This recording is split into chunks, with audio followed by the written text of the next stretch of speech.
Hello दोस्तों, आप सभी का हमारे YouTube channel noble study one पर मोस्ट वेलकम है दोस्तों मैं आज का जो वीडियो है, आज का वीडियो आपका आधुनिक भारत इतिहास जो है उसका आज से मैं टॉपिक वाइज स्टार्ट कर रहा हूं।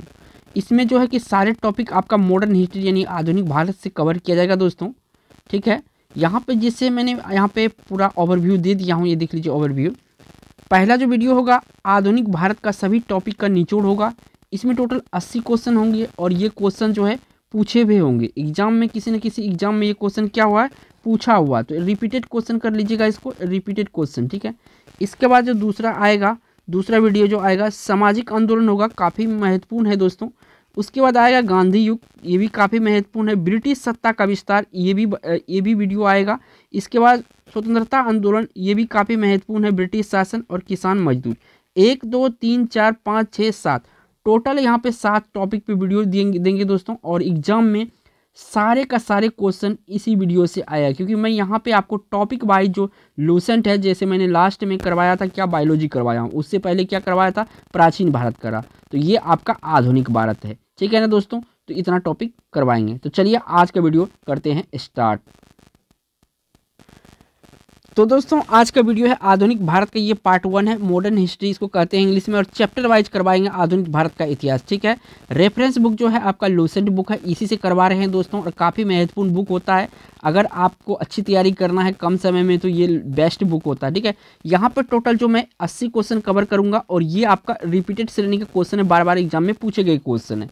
तो लेट नहीं करते हुए चलते हैं पहला क्वेश्चन पर। ये रहा आपका पहला क्वेश्चन।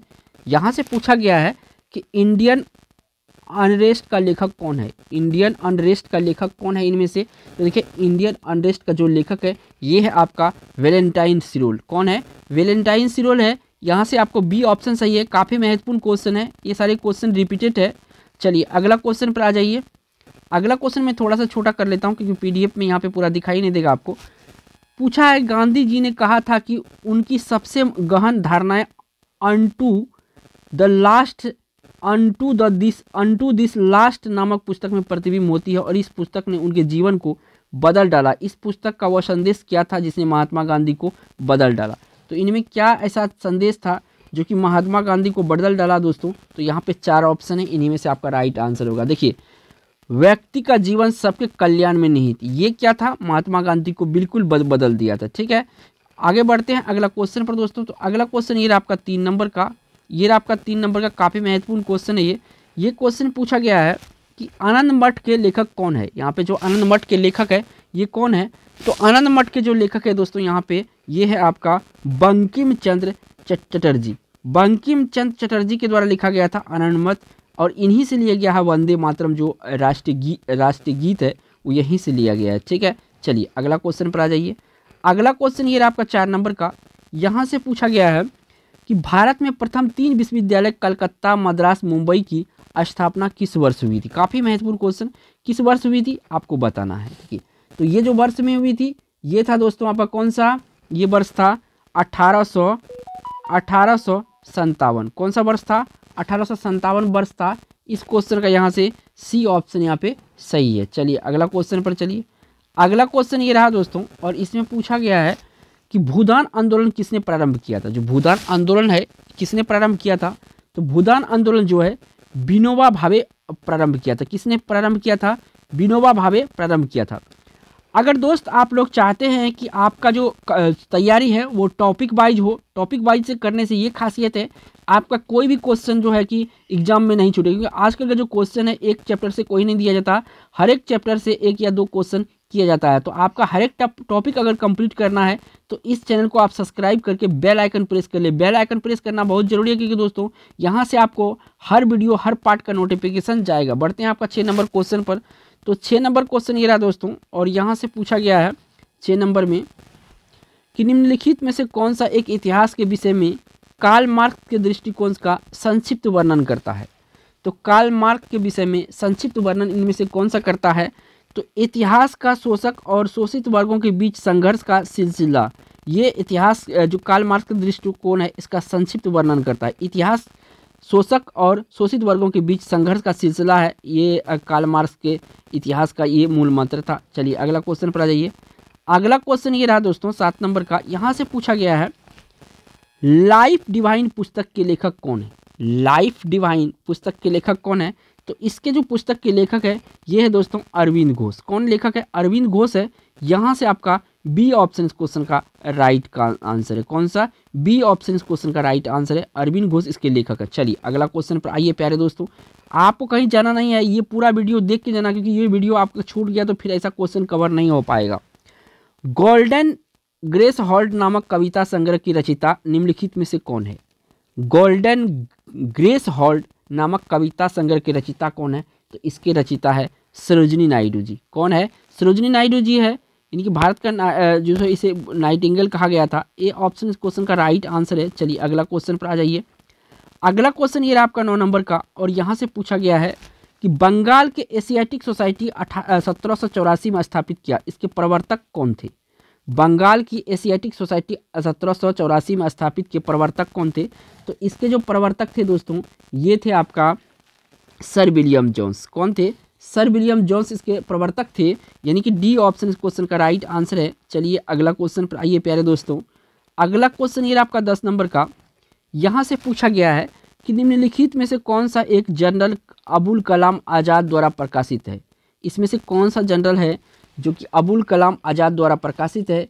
तो ये है आपका अल हिलाल। अल हिलाल जो है अबुल कलाम आज़ाद के द्वारा प्रकाशित किया गया था। सी ऑप्शन यहाँ पे सही है। काफ़ी महत्वपूर्ण क्वेश्चन है, तैयारी में आपका 4 चांद लगा देगा ये वीडियो अगर देख के पूरा सीरीज जाएंगे। चलिए अगला क्वेश्चन पर। अगला क्वेश्चन ये रहा आपका 11 नंबर का, यहाँ से पूछा गया है कि भारत की संविधान सभा किसके अनुसार गठित की गई थी? तो देखिए भारत का संविधान सभा किसके द्वारा गठित की गई थी?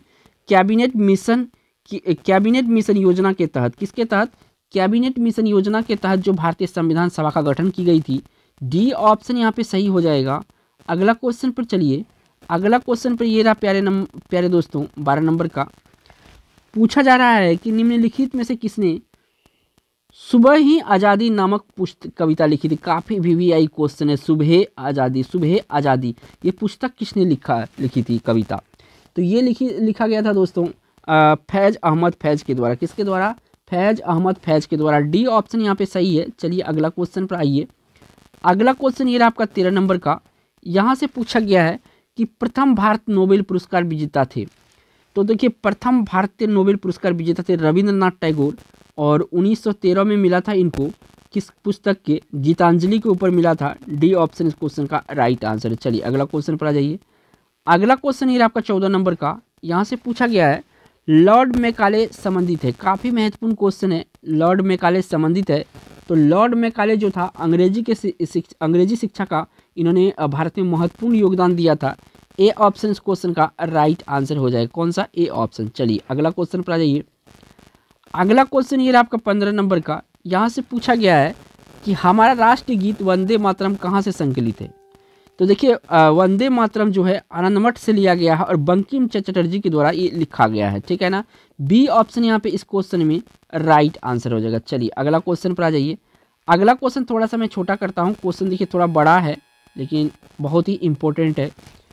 भारत स्वदेशी आंदोलन के दौरान लिखा गया गीत अमार सोनार बांग्ला ने बांग्लादेश को उसके स्वतंत्रता संग्राम में प्रोत्साहन किया और उससे बांग्लादेश ने राष्ट्रगान के रूप में अपनाया। यह गीत किसने लिखा है? देखिए काफ़ी महत्वपूर्ण है। और भारत का राष्ट्रीय गान और बांग्लादेश का राष्ट्रीय गान ये दोनों जो लिखे हैं ये रविंद्रनाथ टैगोर जी के द्वारा लिखे गए हैं। किसके द्वारा? रविंद्रनाथ टैगोर जी के द्वारा लिखे गए हैं। बी ऑप्शन इस क्वेश्चन का राइट आंसर है। चलिए अगला क्वेश्चन पर आइए। अगला क्वेश्चन ये आपका 17 नंबर का, इसमें पूछा गया है दोस्तों कि भारत का राष्ट्रीय पंचांग किस संवत पर आधारित है?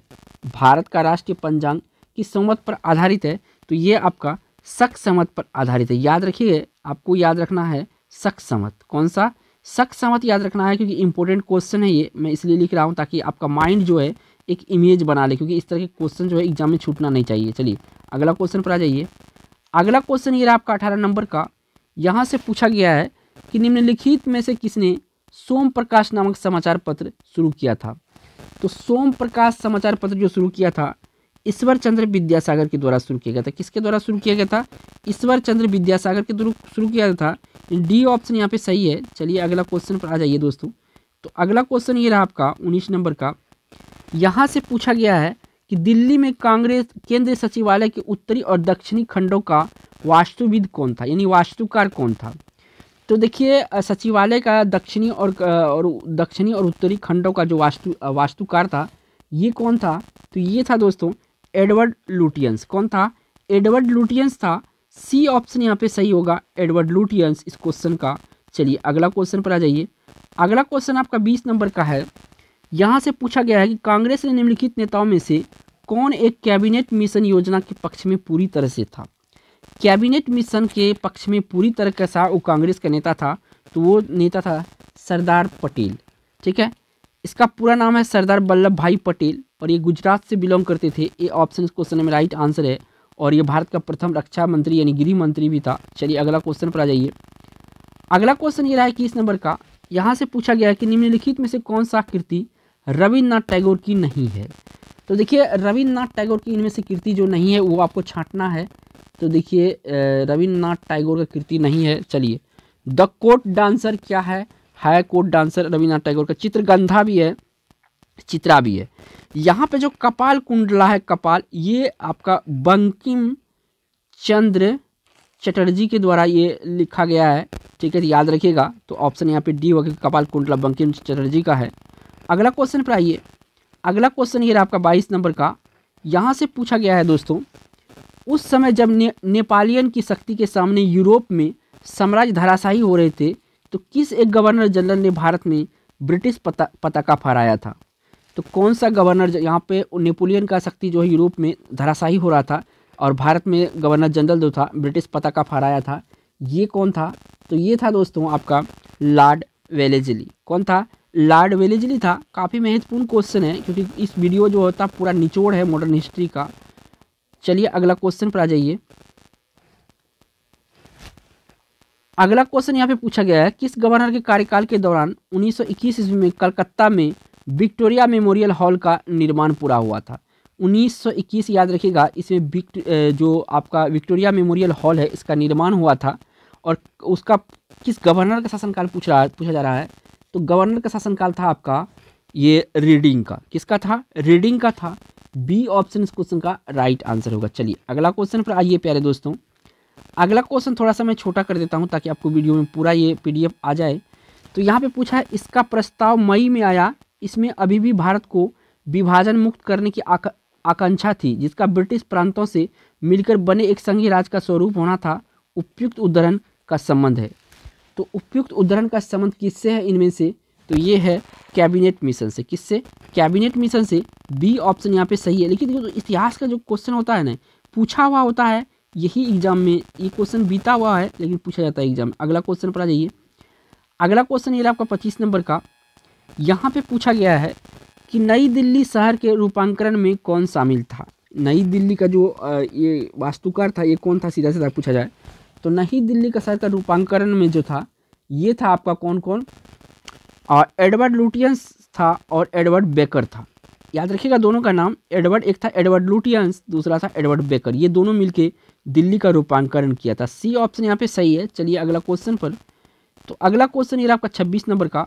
यहाँ से पूछा गया है कि भारत में ब्रिटेन के सभी संवैधानिक प्रयोगों में सबसे कम समय तक चला। भारत में ब्रिटेन के सभी संवैधानिक प्रयोगों में सबसे कम समय तक कौन चला था? तो सबसे कम समय के लिए चला था 1919 का इंडियन काउंसिल एक्ट। बहुत कम समय के लिए रहा था 1909 का इंडियन काउंसिल एक्ट। तो ऑप्शन यहाँ पे ए सही है। चलिए अगला क्वेश्चन पर आ जाइए। अगला क्वेश्चन ये आपका 27 नंबर का। यहाँ से पूछा गया है, किसने 1898 ईस्वी में बनारस में सेंट्रल हिंदू कॉलेज स्थापित किया था? बनारस में सेंट्रल हिंदू कॉलेज का स्थापित किया था, जो बाद में बनारस हिंदू विश्वविद्यालय का केंद्र बन गया। जो बाद में हिंदू विश्वविद्यालय का केंद्र बन गया था, इसका जो कॉलेज का स्थापित किया गया था किसके द्वारा? ये किया गया था मदन मोहन मालवीय के द्वारा। और इसका नाम था तभी बनारस सेंट्रल हिंदू कॉलेज। और ये कब किया गया था? तो 1898 में किया गया था। काफ़ी महत्वपूर्ण है, आपको याद करना 1898। चलिए अगला क्वेश्चन पर आ जाइए। एक मिनट। अगला क्वेश्चन ये रहा दोस्तों 28 नंबर का। पूछा गया 1935 के भारत सरकार अधिनियम की कौन सी एक विशेषता नहीं थी? 1935 काफ़ी महत्वपूर्ण है ये भारत सरकार अधिनियम, और इनमें से कौन सा विशेषता नहीं थी ये पूछा गया है। तो देखिए प्रांतीय स्वायत्तता ये विशेषता थी, एक अखिल भारतीय संघ विशेषता थी, केंद्र के साथ राज्य में वैध शासन, ये गलत है, ये नहीं था। द्विसदनीय विधानमंडल, ये भी था इसमें 1935 का जो ये था भारत सरकार अधिनियम का एक्ट था, ठीक है ना। तो ऑप्शन यहाँ पे कौन सा सही हो जाएगा, सी ऑप्शन, क्योंकि जो गलत था वो चुनना था। चलिए अगला क्वेश्चन पर आ जाइए। अगला क्वेश्चन ये रहा आपका 29 नंबर का। पूछा गया कि भारत के राष्ट्रीय ध्वज का डिजाइन किसने तैयार किया था। तो भारत का राष्ट्रीय ध्वज का डिजाइन तैयार किया गया था पिंगली वेंकैया के द्वारा। किसके द्वारा किया गया था, पिंगली वेंकैया के द्वारा किया गया। जो हम लोग झंडा फहराते हैं इसका डिजाइन किया था पिंगली वेंकैया। बी ऑप्शन यहाँ पे सही है। चलिए अगला क्वेश्चन पर। अगला क्वेश्चन थोड़ा सा ये छोटा कर देते हैं, ये रहा आपका। यहाँ से पूछा गया है कि ब्रिटिश इंडिया के निम्नलिखित में से किस एक अधिनियम ने सामूहिक कार्य चलाने के स्थान पर विभाग या विभागीय पद्धति द्वारा वायसराय की कार्यकारी परिषद पर उनके प्राधिकार को और बल प्रदान किया गया। तो कौन सा अधिनियम के द्वारा और बल मिला था, तो ये मिला था आपका इंडियन काउंसिल एक्ट 1861। कौन सा, इंडियन काउंसिल एक्ट 1861 में विभाग को और जो है कि शक्ति मिल गया था। सी ऑप्शन सही है। चलिए अगला क्वेश्चन पर। अगला क्वेश्चन है 31 नंबर में। यहाँ पे पूछा गया है कि देवदास उपन्यास के रचनाकार कौन है। देवदास उपन्यास है, इसके रचनाकार कौन है। तो इसके जो रचनाकार है ये है आपका शरत चंद्र चट्टोपाध्याय। कौन थे, शरत चंद्र चट्टोपाध्याय देवदास के रचनाकार है, यानी कि डी ऑप्शन इस क्वेश्चन का राइट आंसर होगा। काफ़ी महत्वपूर्ण क्वेश्चन है, वीडियो को लास्ट तक जरूर देखिएगा। अगला क्वेश्चन पर आ जाइए। अगला क्वेश्चन थोड़ा सा मैं छोटा कर देता हूँ कि देखिए ताकि क्वेश्चन जो है पूरा सामने आ जाए आपका। चलिए ये रहा क्वेश्चन। पूछा गया कि 1935 के भारत अधिनियम द्वारा प्रस्तावित फेडरल यूनियन में राजसी प्रांत को शामिल करने के पीछे अंग्रेज की असली मंशा थी। 1935 के भारत अधिनियम द्वारा प्रस्तावित फेडरल यूनियन में राजसी प्रांतों को शामिल करने के पीछे अंग्रेजों की असली मंशा क्या थी। तो असली मंशा जो थी दोस्तों अंग्रेजों की, ये थी राष्ट्रवादी नेताओं के साम्राज्यवाद विरोधी सिद्धांतों को व्यर्थ करने के लिए राजाओं का इस्तेमाल करना। क्या था, राष्ट्रवादी नेताओं के साम्राज्यवाद विरोधी सिद्धांतों को व्यर्थ करने के लिए राजाओं का इस्तेमाल करना। काफ़ी कूटनीति चलता था दोस्तों अंग्रेजों का। चलिए अगला क्वेश्चन पर। अगला क्वेश्चन ये रहा 33 नंबर का। यहाँ से पूछा गया है कि चित्रा उपन्यास किसके द्वारा लिखा गया। ये जो चित्रा है, चित्रा उपन्यास किसके द्वारा लिखा गया था। तो चित्रा उपन्यास भी रविंद्रनाथ टैगोर जी के द्वारा लिखा गया था। किसके द्वारा, रविंद्रनाथ टैगोर जी के द्वारा लिखा गया था चित्रा उपन्यास। ये ऑप्शन सही है। चलिए अगला क्वेश्चन पर। अगला क्वेश्चन ये रहा आपका 34 नंबर का। थोड़ा सा मैं इसको छोटा करता हूँ क्योंकि क्वेश्चन काफ़ी बड़े बड़े हैं, ठीक है। हाँ चलिए, तो यह क्वेश्चन में पूछा गया है 1854 के वुड विज्ञप्ति यानी वुड डिस्पैच में अभिव्यक्त शिक्षा का लक्ष्य था। कौन सा, 1854 जो वुड डिस्पैच था इसमें क्या व्यक्त किया गया था। तो इसमें जो व्यक्त किया गया था ये आपका भारत में पाश्चात्य संस्कृति का विस्तार। क्या था, भारत में पाश्चात्य संस्कृति का विस्तार। जो वुड विज्ञप्ति में अभिव्यक्त शिक्षा का लक्ष्य था, भारत में पाश्चात्य संस्कृति का विस्तार, यानी कि डी ऑप्शन यहाँ पे सही है। चलिए अगला क्वेश्चन पर। अगला क्वेश्चन ये रहा 35 नंबर का। काफ़ी महत्वपूर्ण क्वेश्चन है, बुक से नाम बहुत इंपॉर्टेंट है। 35 में प्रेम पचीसी के रचनाकार है। इनमें से जो प्रेम पचीसी लिखा गया था किसके द्वारा, तो प्रेम पचीसी जो है ये प्रेमचंद्र जी के द्वारा लिखा गया था। किसके द्वारा, प्रेमचंद्र जी के द्वारा लिखा गया था। सी ऑप्शन सही है। काफ़ी महत्वपूर्ण क्वेश्चन है। चलिए अगला क्वेश्चन पर। अगला ये रहा 36 नंबर का क्वेश्चन। यहाँ से पूछा गया है कि मॉन्टेग्यू चेम्सफोर्ड रिपोर्ट के आधार पर बनी थी। ये जो मॉन्टेग्यू चेम्सफोर्ड है किसके आधार पर बनी थी इनमें से, तो ये भारत सरकार अधिनियम 1919 के आधार पर बनी थी। किसके आधार पर, मॉन्टेग्यू चेम्सफोर्ड जो है 1919 जो अधिनियम आया था इसी के आधार पर बना था मॉन्टेग्यू चेम्सफोर्ड, ठीक है, रिपोर्ट। अगला क्वेश्चन पर आ जाइए। अगला क्वेश्चन 37 नंबर का है। यहाँ से पूछा गया है क्षुधित पाषाण के रचयिता कौन है।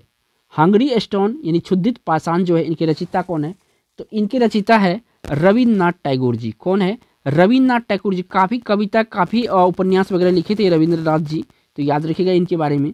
चलिए अगला क्वेश्चन पर। अगला क्वेश्चन जो यहाँ से पूछा गया है कि निम्नलिखित में कथनों में से कौन सा एक सही है। सही चुनना है इनमें से। काफ़ी इंपॉर्टेंट क्वेश्चन है कि भारत का संविधान सभा प्रथम अधिवेशन जनवरी 19 गलत है। भारत का संविधान 26 जनवरी 1950 को अंगीकृत किया गया था, गलत है क्योंकि इस समय लागू किया गया था। वर्ष 1946 में प्रांतीय सभाओं द्वारा भारत के संविधान सभा चुनी गई थी, ये बिल्कुल सही है। बाकी गलत है, तो हमको जो सी वाला ऑप्शन सही है, जो सही था वो हमारा आंसर होगा सी ऑप्शन। चलिए अगला क्वेश्चन पर जाइए। अगला क्वेश्चन 39 नंबर का है। पूछा गया है कि विश्व इतिहास की झलक ग्लिम्प्स ऑफ वर्ल्ड हिस्ट्री के रचयिता कौन है? तो ग्लिम्प्स ऑफ वर्ल्ड हिस्ट्री के रचयिता है दोस्तों जवाहरलाल नेहरू जी। कौन है? जवाहरलाल नेहरू जी हैं। सी ऑप्शन यहाँ पे सही है। चलिए अगला क्वेश्चन पर आ जाइए। अगला क्वेश्चन ये रहा आपका 40 नंबर का, काफ़ी महत्वपूर्ण क्वेश्चन है कि निम्नलिखित युग में से कौन सा एक सही सुमेलित नहीं है? तो देखिए इसमें एक करके आपको बताना है। तो ये जो वर्नाकुलर प्रेस एक्ट है ये कर्जन के द्वारा नहीं, ये लागू किया गया था रिटन के द्वारा। किसके द्वारा किया गया था? रिटन के द्वारा। तो हमको तो सही ऑप्शन मिल गया, लेकिन अगला भी देखिए सही है। एल्बर्ट बिल रिपन के द्वारा, बिल्कुल सही है। Pitt's India Act Warren Hasting, बिल्कुल सही है। डॉक्ट्रिन ऑफ लैप्स, जो कि काफ़ी बार एग्जाम में डलहौजी के द्वारा ये क्या काफ़ी बार ये एग्जाम में पूछा गया है, BBI ये क्वेश्चन। तो यहाँ पे हमारा आंसर होगा ए ऑप्शन। चलिए अगला क्वेश्चन पर आ जाइए। अगला क्वेश्चन देखिए दोस्तों, यहाँ पे पूछा गया है 41 नंबर में, 27 दिसंबर 1911 में पहली बार जनगण मन कहाँ पर गाया गया था? कब गाया गया था? 27 दिसंबर, ये डेट याद रखिएगा, एग्जाम में पूछा जाता है 27 दिसंबर 1911। तो ये जगह था कलकत्ता, डेट था 27 दिसंबर 1911। ठीक है, ए ऑप्शन सही है। चलिए अगला क्वेश्चन पर आ जाइए। अगला क्वेश्चन ये रहा आपका 42 नंबर का। यहाँ से पूछा गया है कि निम्नलिखित में से कौन सा युग्म सही सुमेलित नहीं है लेखक व भाषा का? तो यहाँ पे देखिए सबसे पहले यहाँ पे कौन सा होगा? सुब्रमण्यम भारती तमिल, बिल्कुल सही है। ताराशंकर जोशी गुजराती, बिल्कुल सही है। राजा राव तेलुगु नहीं, ये भी आपका तमिल से लेखक थे, ठीक है ना, ये बार ठीक है। गोविंद त्रयंबक देशपांडे मराठी, बिल्कुल सही है। तो यहाँ पे जो हमारा ऑप्शन सही निकल के आया, सी ऑप्शन क्वेश्चन का राइट आंसर होगा, क्योंकि राजा राव जो है तमिल से संबंधित थे। ठीक है, चलिए अगला क्वेश्चन पर आ जाइए। अगला क्वेश्चन 43 नंबर का है। यहाँ से पूछा गया है कि भारत में पहला समाचार पत्र किसने शुरू किया था? पहला समाचार पत्र किसने शुरू किया था भारत में? तो ये जेम्स हिक्की किया था। किसने किया था? जेम्स हिक्की किया था। बी ऑप्शन इस क्वेश्चन का राइट आंसर। चलिए अगला क्वेश्चन पर आ जाइए। अगला क्वेश्चन ये आपका 44 नंबर का। पूछा गया है कि lectures from Colombo to Almora, lectures from Colombo to Almora निम्नलिखित में से किस एक के अनुभव पर आधारित है? Lectures from Colombo to Almora किसके अनुभव पर आधारित है? तो ये आपका स्वामी विवेकानंद जी के आधार पे अनुभव पर आधारित है। Lectures from Colombo to Almora. ठीक है, बी ऑप्शन यहाँ पे सही है। चलिए अगला क्वेश्चन पर। अगला क्वेश्चन ये रहा आपका 45 नंबर का। यहाँ से पूछा गया है कि द व्हील्स ऑफ हिस्ट्री नामक पुस्तक के लेखक कौन है? द व्हील्स ऑफ हिस्ट्री पुस्तक के लेखक कौन है? तो इसके लेखक है दोस्तों राम मनोहर लोहिया जी। कौन? राम मनोहर लोहिया जी जो है द व्हील्स ऑफ हिस्ट्री नामक पुस्तक जो है लिखे थे। चलिए अगला क्वेश्चन पर आ जाइए। अगला क्वेश्चन ये आपका 46 नंबर का। यहाँ से पूछा गया है कि निम्नलिखित विद्रोह में से किसको बंकिम चंद्र चटर्जी ने अपने उपन्यास आनंद मठ में उल्लेख कर प्रसिद्ध किया? मैंने इसका उल्लेख किया अपने आनंद मठ में और काफ़ी प्रसिद्ध बना दिया। तो ये था दोस्तों आपका सन्यासी विद्रोह। सन्यासी विद्रोह का जो है पूरा वर्णन किया गया आनंद मठ में। तो इस क्वेश्चन का राइट आंसर बी ऑप्शन सही है। चलिए अगला क्वेश्चन पर। अगला क्वेश्चन 47 नंबर का है। पूछा गया है कि पोस्ट ऑफिस के लेखक कौन है? तो देखिए पोस्ट ऑफिस के जो लेखक है ये इसका भी लेखक है रविन्द्रनाथ टैगोर जी। काफ़ी महत्वपूर्ण है रविन्द्रनाथ टैगोर जी एग्जाम की दृष्टि से, यहाँ से बहुत चीज़ लिखे हैं इन्होंने। अगला क्वेश्चन पर देखिए। अगला क्वेश्चन ये रहा 48 नंबर का। पूछा गया कि इनमें से कौन भारत में मुसलमानों को उच्च शिक्षा के लिए पथ प्रदर्शक बने? उच्च शिक्षा के लिए पथ प्रदर्शक इनमें से कौन बना था? तो ये बना था दोस्तों सर सैयद अहमद खां। कौन बना था? सर सैयद अहमद खां जो है मुसलमानों के उच्च शिक्षा के पथ प्रदर्शक बने थे। बी ऑप्शन इस क्वेश्चन का राइट आंसर है। चलिए अगला क्वेश्चन पर आ जाइए। अगला क्वेश्चन 49 नंबर का है। यहाँ से पूछा गया है दोस्तों कि निम्न में से किसे इस्पात का चौखट या स्टील फ्रेम की संज्ञा दी गई है? तो इस्पात की चौखट जो है भारतीय नागरिक सेवा यानी ICS को कहा गया है। किसको? भारतीय नागरिक सेवा ICS जो होता है एस, ठीक है, ICS इसको कहा गया है। सी ऑप्शन सही है। चलिए अगला क्वेश्चन पर। अगला क्वेश्चन ये रहा 50 नंबर का। यहाँ से पूछा गया है guilty men of India's partition, guilty's men of India partition पुस्तक के लेखक किसने लिखी? तो इस पुस्तक जो लिखी गई है ये किसके द्वारा लिखी गई है? ये पुस्तक आपका डॉक्टर राम मनोहर लोहिया के द्वारा। किसके द्वारा? डॉक्टर राम मनोहर लोहिया के द्वारा लिखी गई है। Guilty men of India's partition, D option सही है इस क्वेश्चन का। चलिए अगला क्वेश्चन पर आ जाइए। अगला क्वेश्चन काफ़ी महत्वपूर्ण है। यहाँ पे पूछा गया है गोदान किसकी रचना है। तो गोदान जो है गोदान ये प्रेमचंद्र जी की रचना है। किसकी? प्रेमचंद्र की रचना है। सी ऑप्शन इस क्वेश्चन का राइट आंसर होगा। चलिए अगला क्वेश्चन पर। अगला क्वेश्चन 52 नंबर का है। पूछा गया कि बनारस हिंदू विश्वविद्यालय, इनको शॉर्ट में BHU के संस्थापक कौन थे। शॉर्ट में BHU कहा जाता है। तो बनारस हिंदू विश्वविद्यालय के संस्थापक थे मदन मोहन मालवीय जी। कौन थे? मदन मोहन मालवीय जी थे। बी ऑप्शन इस क्वेश्चन का राइट आंसर है। चलिए अगला क्वेश्चन पर। अगला क्वेश्चन ये रहा 53 नंबर का। पूछा गया है कि भारत भारती के रचनाकार है। तो भारत भारती के जो रचनाकार है ये है दोस्तों मैथिली शरण गुप्त जी। कौन है? मैथिली शरण गुप्त जी है। बी ऑप्शन यहाँ पे सही है। चलिए अगला क्वेश्चन पर आइए। अब यहाँ पे पूछा गया है कि सैडलर आयोग का संबंध किससे था। देखिए सैडलर आयोग का संबंध जो था ये किससे था। तो ये था शिक्षा से। किससे? शिक्षा से सैडलर आयोग का संबंध था। बी ऑप्शन यहाँ पे सही है। चलिए अगला क्वेश्चन पर आ जाइए। अगला क्वेश्चन ये रहा आपका 55 नंबर का। यहाँ पे पूछा गया है कि गोदान और गबन दोनों एक ही लेखक की रचना है, उनका नाम क्या है। अभी गोदान जो है, गोदान और गबन जो है ये आपका मुंशी प्रेमचंद्र जी की रचना। किसकी? मुंशी प्रेमचंद्र की रचना है। डी ऑप्शन सही है। चलिए अगला क्वेश्चन पर आइए।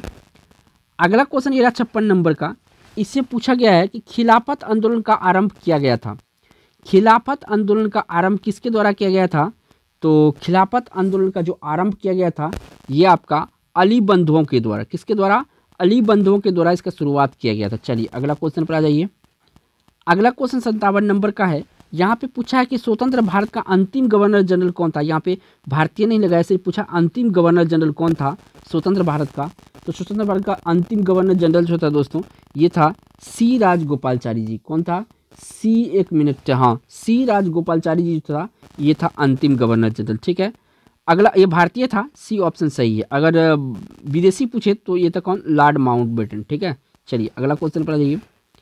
अगला क्वेश्चन ये 58 नंबर का। इसमें पूछा गया है कि भारत में सिविल सेवाओं का सूत्रपात किसने किया था। तो सिविल सेवा का जो सूत्रपात किया था ये किया था लॉर्ड कॉर्नवालिस। किसने किया था? लॉर्ड। यहाँ पे डलहौजी के बारे में याद रखिएगा, इन्होंने रेल और डाक का जो सूत्रपात किया था। ठीक है, याद रखिएगा। चलिए अगला क्वेश्चन पर आ जाइए। अगला क्वेश्चन आपका 59 नंबर का है। इसमें पूछा गया है कि पत्रकार के कर्तव्य का निर्वहन करते हुए जेल जाने वाला प्रथम भारतीय था। तो ये प्रथम भारतीय था बाल गंगाधर तिलक जी। बाल गंगाधर तिलक जी के बाद में याद रखिएगा ये जो थे गरम दल के नेता थे। अंग्रेज का जो गरम दल होता है उनके नेता थे। ठीक है, याद रखिएगा। C option. चलिए अगला क्वेश्चन पर आ जाइए। अगला क्वेश्चन ये आपका 60 नंबर का। यहाँ से पूछा गया है कि अमृत बाजार पत्रिका की स्थापना की गई। अमृत बाजार पत्रिका की स्थापना किसके द्वारा किया गया था। तो ये जो किया गया था ये आपका शिशिर कुमार घोष के द्वारा। किसके द्वारा? शिशिर कुमार घोष के द्वारा अमृत बाजार पत्रिका की स्थापना किया गया था। यहाँ पे बी ऑप्शन इस क्वेश्चन का राइट आंसर है। बढ़िएगा अगला क्वेश्चन पर। तो अगला क्वेश्चन ये रहा दोस्तों, और इसमें पूछा गया है 61 नंबर में कि निम्न में से किसके अंतर्गत भारत में सर्वप्रथम सर्वोच्च न्यायालय की स्थापना हुई थी। काफ़ी महत्वपूर्ण क्वेश्चन है। तो सर्वोच्च न्यायालय की स्थापना जो की गई थी दोस्तों ये आपका किसके द्वारा? Regulating act 1773। ठीक है, रेगुलेटिंग एक्ट 1773 के अंतर्गत जो है क्या हुआ था? सर्वोच्च न्यायालय का स्थापना हुआ था। ठीक है, सी ऑप्शन यहाँ पे सही है। चलिए अगला क्वेश्चन पर आ जाइए। अगला क्वेश्चन ये रहा आपका 62 नंबर का। यहाँ से पूछा गया है कि निम्न अखबार में कौन सा मुख्यतः उदारवादियों की नीतियों का प्रचारक था। यानी उदारवादी की नीति का प्रचारक था इनमें से। तो जो आपका उदारवादी था ये था कौन सा? लीडर। लीडर बिल्कुल उदारवादी नेताओं का प्रचारक था। डी ऑप्शन यहाँ पे सही है। यहाँ पे डी होना चाहिए। चलिए अगला क्वेश्चन पर आ जाइए। अगला क्वेश्चन ये रहा आपका 63 नंबर का। यहाँ पे पूछा गया कि निम्नलिखित में सबसे बाद में क्या हुआ था। तो सबसे बाद में देखिए यहाँ पे अगर एक एक करके देखेंगे तो सबसे बाद में जो हुआ था ये आपका बंगाल का विभाजन हुआ था। क्या हुआ था? बंगाल का विभाजन इनमें सबसे बाद में हुआ था, क्योंकि ये 1800 के आसपास था और ये जो आपका 1905 के था। ठीक है, डी ऑप्शन सही है। चलिए अगला क्वेश्चन पर जाइए। अगला क्वेश्चन ये रहा, झंडा गीत किसने लिखा है। काफ़ी महत्वपूर्ण क्वेश्चन है कि झंडा गीत किसने लिखा है। तो ये जो है श्यामलाल गुप्त पार्षद के द्वारा लिखा गया। किसके द्वारा लिखा गया है? श्यामलाल गुप्त पार्षद के द्वारा लिखा गया है। काफ़ी महत्वपूर्ण क्वेश्चन है, बी ऑप्शन यहाँ पे सही है। चलिए अगला क्वेश्चन पर। अगला क्वेश्चन ये आपका 65 नंबर का। इसमें पूछा गया है कि निम्न में से किसने सर्वप्रथम प्रेस सेंसरशिप लागू की थी? प्रेस सेंसरशिप जो लागू की गई थी ये वेलेजली के द्वारा लागू की गई थी। किसके द्वारा? वेलेजली के द्वारा सबसे पहले प्रेस सेंसरशिप लागू की गई थी। सी ऑप्शन यहाँ पे सही है। चलिए अगला क्वेश्चन पर। तो अगला क्वेश्चन ये रहा दोस्तों 66 नंबर का। यहाँ से पूछा गया है कि नागरिक सेवाओं के लिए प्रतियोगी परीक्षा प्रणाली का सिद्धांत स्वीकारा गया था। तो सबसे पहले जो सिविल सर्विस का एग्जाम हुआ था ये कब हुआ था, स्वीकारा गया था? तो ये स्वीकारा गया था 1853 ईस्वी में। कब? 1853 ईस्वी में, जिस समय भारत में रेल का शुरुआत हुआ था। यानी कि डी ऑप्शन क्वेश्चन का राइट आंसर है। चलिए अगला क्वेश्चन पर आ जाइए। अगला क्वेश्चन ये रहा आपका 67 नंबर का। पूछा गया किस एक्ट के द्वारा भारत के गवर्नर जनरल को अध्यादेश जारी करने का शक्ति प्रदान किया गया? भारत के जनरल को अध्यादेश जारी करने का शक्ति प्रदान किया गया था किस एक्ट के तहत? तो ये एक्ट था दोस्तों इंडियन काउंसिल एक्ट 1861। 1861 जो काउंसिल एक्ट था, इसके एक जो अध्यादेश जारी करने का शक्ति जो है किसे दी गई?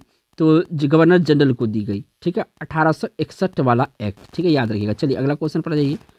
अगला क्वेश्चन ये रहा आपका 68 नंबर का। यहाँ से पूछा गया है किस अधिनियम के तहत लॉर्ड कॉर्नवालिस को अपनी काउंसिल के फैसले को रद्द करने का अधिकार मिला?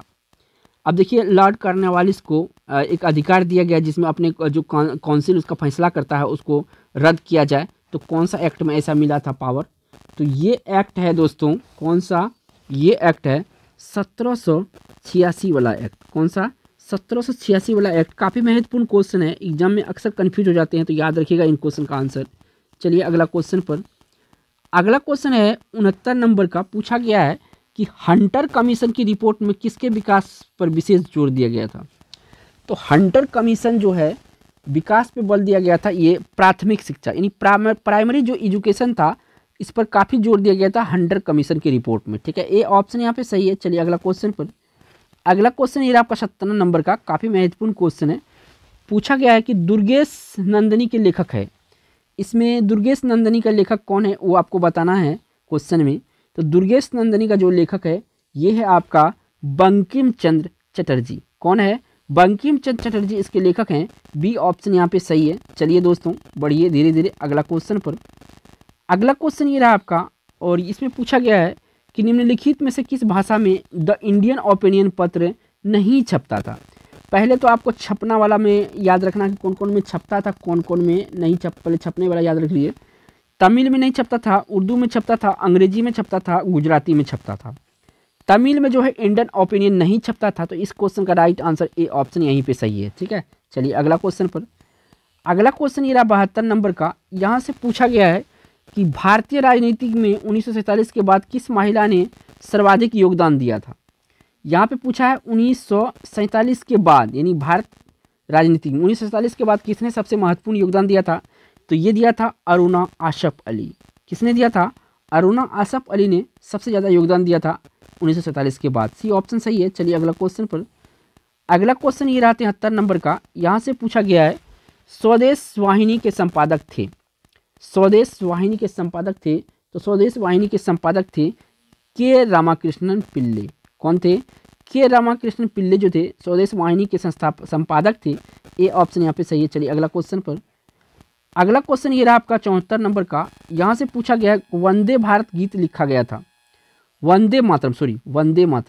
तो वंदे मातरम जो है आनंद मठ से लिखा गया है, लेकिन ये लिखा है बंकिम चंद्र चटर्जी ने। किसने? बंकिम चंद्र चटर्जी ने लिखा है आनंद मठ से। चलिए अगला क्वेश्चन पर आ जाइए। अगला क्वेश्चन ये रहा 75 नंबर का। यहाँ से पूछा गया कि अमेरिका में फ्री हिंदुस्तान अखबार किसने शुरू किया था? याद रखिएगा यहाँ पे फ्री हिंदुस्तान अखबार कहा है। तो फ्री हिंदुस्तान अखबार को शुरू जो किया था ये किया गया था तारकनाथ दास के द्वारा। किसके द्वारा? तारकनाथ दास के द्वारा अमेरिका में फ्री हिंदुस्तान अखबार शुरुआत किया गया था। बी ऑप्शन यहाँ पे सही है। चलिए अगला क्वेश्चन पर आ जाइए। तो अगला क्वेश्चन ये रहा दोस्तों। यहाँ से पूछा गया है किस वर्ष उड़ीसा बिहार से पृथक हुआ था? तो 1936 में जो है उड़ीसा बिहार से पृथक हुआ था। ए ऑप्शन इस क्वेश्चन का राइट आंसर है। चलिए अगला क्वेश्चन पर। अगला क्वेश्चन ये रहा 77 नंबर का। यहाँ पे पूछा गया है कि 1878 का वर्नाकुलर प्रेस एक्ट किसने रद्द किया। 1878 का वर्नाकुलर प्रेस एक्ट किसने रद्द किया था? तो ये रद्द किया था लॉर्ड रिपन। कौन सा एक्ट? 1878 वाला एक्ट जो है ये रद्द किया था वर्नाकुलर प्रेस एक्ट। किसने? रिपन ने। तो दोस्तों यहाँ पे मैंने 80 question important question answer discuss किया। आप अगर चाहते हैं कि आधुनिक भारत को हम चैप्टर वाइज कवर करें तो इस चैनल को आप सब्सक्राइब करके बेल आइकन प्रेस कर लीजिए, जो आने वाला वीडियो है उसका नोटिफिकेशन आपको मिले। थैंक्स फॉर वॉचिंग दोस्तों।